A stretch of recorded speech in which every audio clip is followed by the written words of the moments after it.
Čaute, vítam vás. Takže dneska šok nedopadol v prospech mňa ako pozitívny, že nie som v dielni.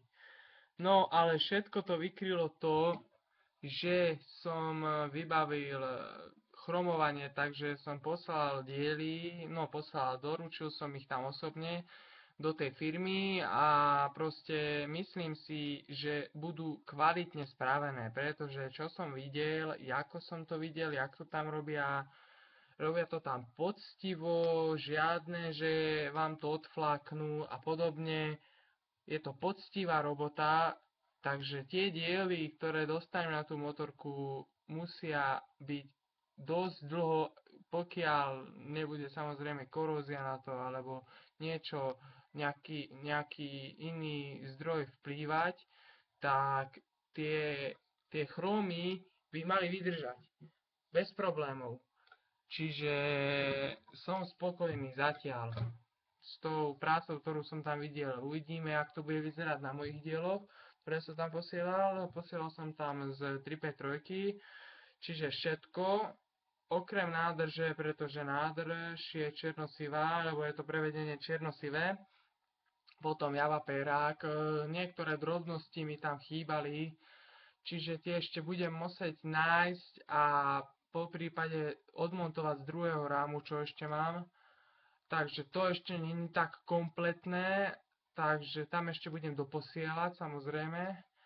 Ale ten ma zaskočil trochu, je to možné, že to majú narvané, ale 4 až 5 mesiacov mi dali. Takže mám dosť roboty zatiaľ, pokiaľ nebudem mať robotu, bohužiaľ, čo sa dá robiť.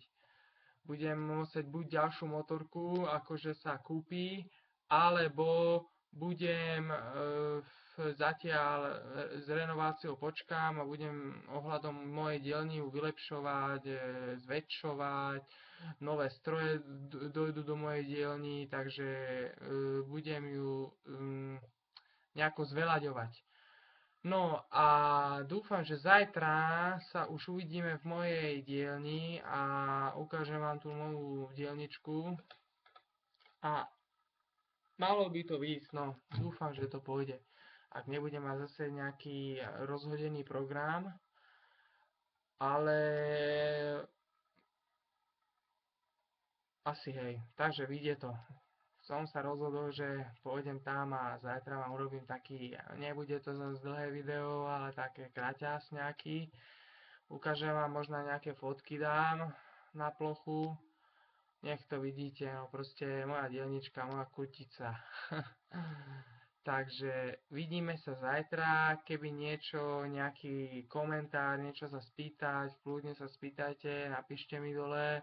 Keď sa vám to páčilo, like, keď nie dislike, môžete aj koment k tomu dislajku, prečo, aký dôvod, možno niečo treba vylepšiť, samozrejme, budem sa to snažiť.